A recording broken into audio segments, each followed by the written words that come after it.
प्रिय विद्यार्थियों, देखिए आज बात करते हैं हिंदी कहानी। हिंदी कहानी 20वीं सदी की हिंदी कहानी और प्रमुख आंदोलन। देखिए, हिंदी गद्य विधाओं में कहानी एक सबसे सशक्त विधा बनकर विकसित हुई है। आज कहानी के पाठक अन्य सभी विधाओं की तुलना में सर्वाधिक हैं। यही कारण है कि पत्र पत्रिकाओं में कहानियों की मांग सर्वाधिक है। यही नहीं, अपितु कई पत्रिकाएं तो केवल कहानी पत्रिका ही हैं जो समकालीन कथाकारों की स्तरीय कहानियों के साथ साथ उभरते हुए कहानीकारों की कहानियां भी छपती हैं। विगत 100 वर्षों में हिंदी कहानी ने जो आशातीत प्रगति की है वह उत्साहवर्धक है। अन्य सभी गद्य विधाओं की अपेक्षा आज की हिंदी कहानी में युगबोध की क्षमता सबसे अधिक दिखाई पड़ती है। उपन्यास और कहानी दोनों में ही कथा तत्व विद्वान होता है।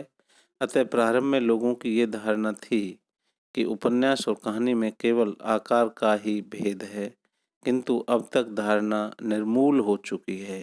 जो कहानी की शिल्प विधि का विकास होता गया, उपन्यास से उसका पार्थक्य भी अलग झलकने लगा। वास्तव में कहानी में जीवन के किसी एक अंग या संवेदना की अभिव्यक्ति होती है, जबकि उपन्यास में जीवन की समग्रता का अंकन किया जाता है। स्पष्ट है कि कहानी की मूल आत्मा एक संवेदना या एक प्रभाव है। कहानी का प्रमुख उद्देश्य भी कम से कम शब्दों में उस प्रभाव को अभिव्यक्त करना मात्र है।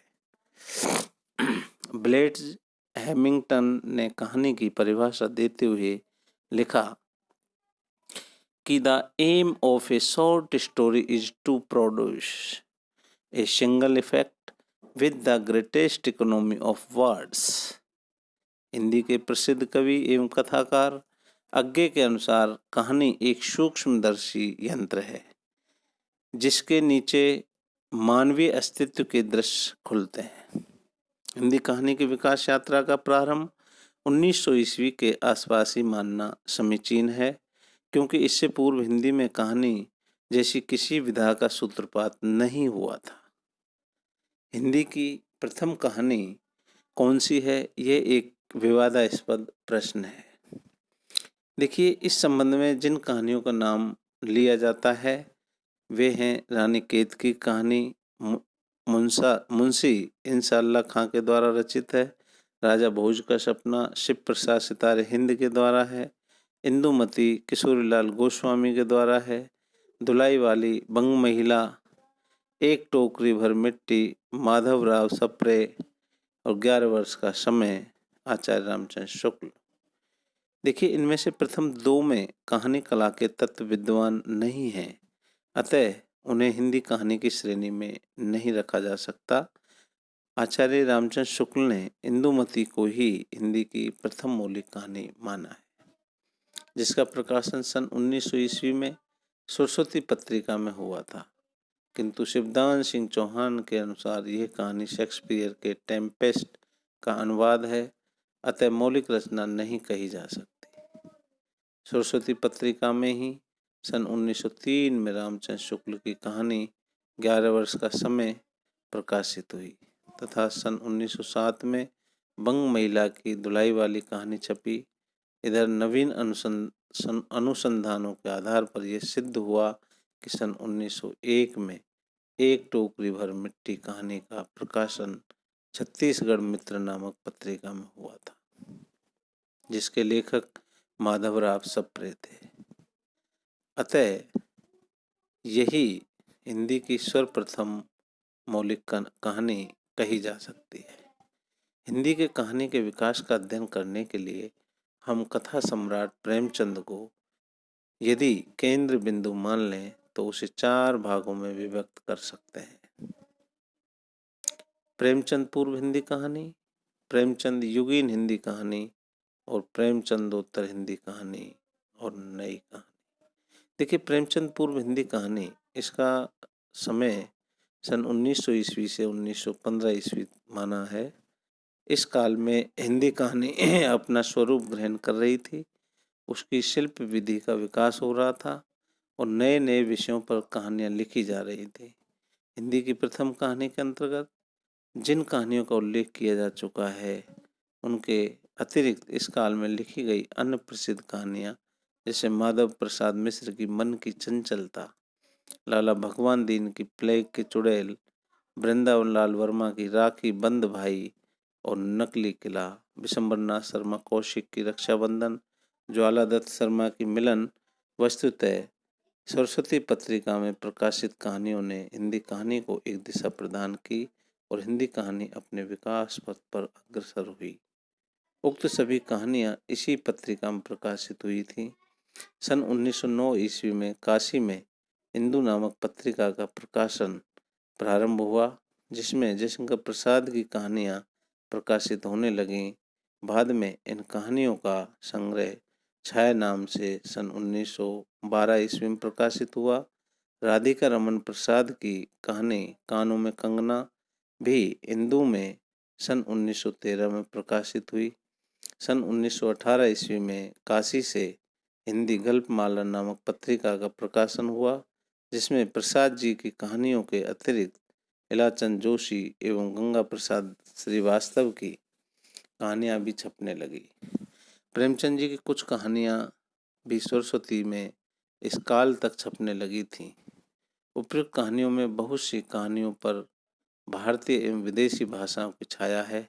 इन कहानियों का विषय प्रेम, समाज सुधार, नीति उपदेश से जुड़ा हुआ है। चंद्रन शर्मा गुलेरी इस काल के सर्वश्रेष्ठ कहानीकार कहे जा सकते हैं। उन्होंने केवल 3 कहानियाँ लिखी।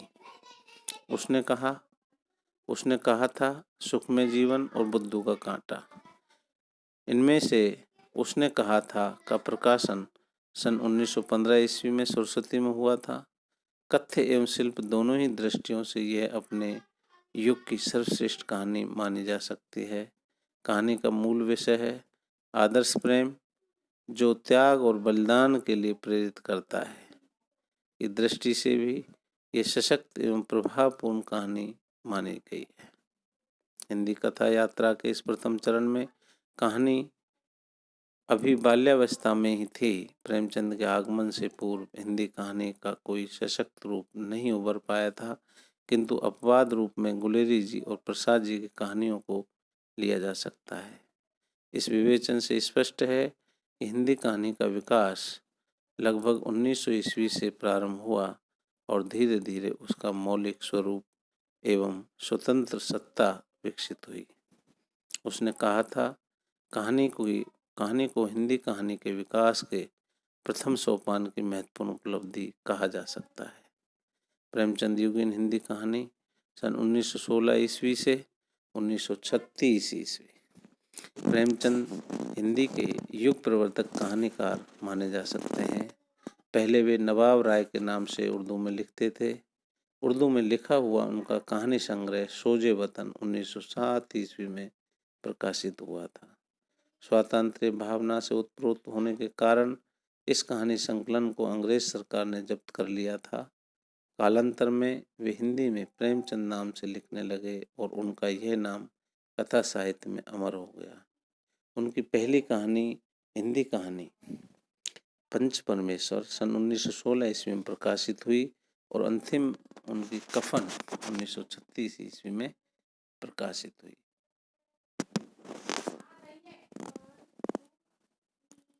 अतः इस काल को प्रेमचंद युग कहना समीचीन प्रतीत होता है। मुंशी प्रेमचंद ने अपने जीवन काल में लगभग 300 कहानियों की रचना की, जो मानसरोवर के 8 खंडों में प्रकाशित हुई है। प्रेमचंद की कहानियों में विषय वैविध्य दिखाई पड़ता है, किंतु अन्य कथाकार ने जीवन के इतने व्यापक फलक को अपनी कहानियों में नहीं समेटा जितना प्रेमचंद ने। उनकी कहानियाँ अपने परिवेश से, अपने आसपास के जीवन से जुड़ी हुई है। उनकी अधिकांश कहानियों का विषय ग्रामीण जीवन से लिया गया है, किंतु कई कहानियाँ कस्बे की जिंदगी या स्कूल कॉलेज से भी जुड़ी हुई है। उनकी कहानियों के पात्र हर वर्ग, धर्म, जाति के हैं। कोई हिंदू है, कोई मुसलमान है, कोई किसान है तो कोई विद्यार्थी है। अपनी कहानियों में उन्होंने विविध समस्याओं को भी उठाया, जिसमें जमींदारों के द्वारा किसानों के शोषण की समस्या, सूदखोरों के शोषण से पिसते ग्रामीणों की समस्या, छुआछूत की समस्या, रूढ़ि एवं अंधविश्वास, संयुक्त परिवार की समस्या, भ्रष्टाचार एवं व्यक्तिगत जीवन की समस्याएं आदि। प्रेमचंद की प्रारंभिक कहानियों में आदर्श का पुट दिया गया है। पंच परमेश्वर, आत्माराम, प्रेरणा, ईदगाह, नमक का दरोगा आदि कहानियों का मूल उद्देश्य है सच्चे का बोलबाला और झूठे का मुंह काला। जबकि प्रवृत्ति कहानियां यथा पूस की रात और कफन तक आते आते उनका दृष्टिकोण परिवर्तित हो गया। अब वे जीवन के यथार्थ से जुड़ गए थे। स्पष्ट है कि उनकी पहले वाली कहानियां आदर्शवादी हैं और बाद में लिखी गई यथार्थवादी कहानियां हैं। प्रेमचंद का कथा शिल्प भी उत्तरोत्तर विकास पथ पर अग्रसर रहा है। प्रारंभिक कहानियों में इतिवृत्तात्मकता अधिक है तथा चरित्र चित्रण की मनोवैज्ञानिकता के स्थान पर व्यक्ति के आचरण का वर्णन अधिक किया गया है। पंच परमेश्वर इसी कोटि की कहानी है। सन 1930 के बाद की कहानियों में कथानक छोटे एवं संश्लिष्ट होते गए तथा कहानी की मूल संवेदना को उभारने वाली 2-3 घटनाओं पर ही बल दिया जाने लगा। कहानियों के पात्रों का चरित्रांकन मनोविश्लेषणात्मक पद्धति पर किया जाने लगा और कहानी को चरम सीमा तक द्वंद्व एवं समस्या माध्यम से पहुंचाया गया। शतरंज के खिलाड़ी इसी प्रकार कहानी है। इससे पूर्व की कहानियां प्रभाव की दृष्टि से कमजोर ही कही जाएंगी। प्रेमचंद का आदर्शवादी दृष्टिकोण परंपरागत मूल्यों में आस्था और अंधविश्वास प्रवृत्ति कहानियों में दिखाई नहीं पड़ता। सन 1930 से लेकर 1936 ईस्वी तक का कालखंड प्रेमचंद की कहानी कला का उत्कृष्ट काल है। इस काल की कहानियों में मनोवैज्ञानिक विश्लेषण एवं जीवन के यथार्थ का चित्रण किया गया है। इन कहानियों में कथानक और घटनाओं को उतना महत्व नहीं दिया गया है जितना कहानी की मूल संवेदना को पाठकों तक पहुंचाने की ओर ध्यान दिया गया है। कफन और पूस की रात ईश्वर की कहानियां हैं। इनमें सच्चाई को नग्न रूप में उजागर किया गया है। हिंदी की आधुनिक कहानियों को ऐसी कहानियों से बहुत कुछ दाय के रूप में प्राप्त हुआ है, इसे स्वीकार करना ही होगा। प्रेमचंद की प्रमुख जो कहानियां हैं उनमें पंच परमेश्वर, बूढ़ी काकी, गृहदाह, परीक्षा, आपबीती, सवा शेर गेहूं, आत्माराम, सुजान भगत, माता का हृदय, कजाकी, शतरंज के खिलाड़ी, बड़े भाई साहब, नशा, ठाकुर का कुआं, ईदगाह, लॉटरी, पूस की रात और कफन के नाम लिए जा सकते हैं। देखिए, प्रेमचंद के समकालीन जो कहानीकार हैं उनमें पंडित विशंबर नाथ शर्मा कौशिक, सुदर्शन, जयशंकर प्रसाद, चतुर्सेन शास्त्री, राय कृष्णदास, पांडे बेचन शर्मा उग्र, भगवती प्रसाद वाजपेयी, जैनेन्द्र, अज्ञे, इलाचंद जोशी, यशपाल आदि उल्लेखनीय हैं। अब देखिए, इसमें जो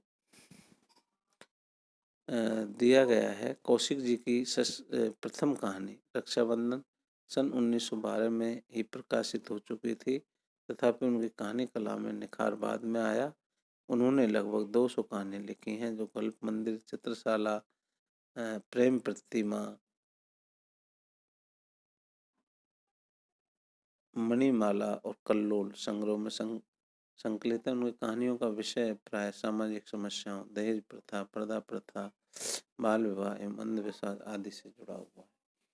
ताई, रक्षाबंधन, विधवा, कर्तव्य बल, विद्रोही, पतित पावन उनकी प्रसिद्ध कहानियां हैं। सुदर्शन ने अपनी कहानियों का विषय जीवन की ज्वलंत समस्याओं को बनाया है। उनके कहानी संग्रहों के नाम हैं सुदर्शन सुधा, सुदर्शन सुमन, पुष्पलता, सुप्रभात, तीर्थ यात्रा, गल्प मंजरी, परिवर्तन, पनघट आदि। इन संग्रहों की कुछ प्रसिद्ध एवं चर्चित कहानियां हैं हार की जीत, कवि की स्त्री, प्रेम तरु, दो मित्र, एथेंस का सत्यार्थी, पत्थरों का सौदागर और कमल की बेटी आदि। उनकी कहानियों में सुधारवादी दृष्टिकोण के साथ साथ अंतर्द्वंद की प्रधानता है। प्रेमचंद युग के एक प्रतिभाशाली कथाकार के रूप में श्री जयशंकर प्रसाद का नाम लिया जाता है।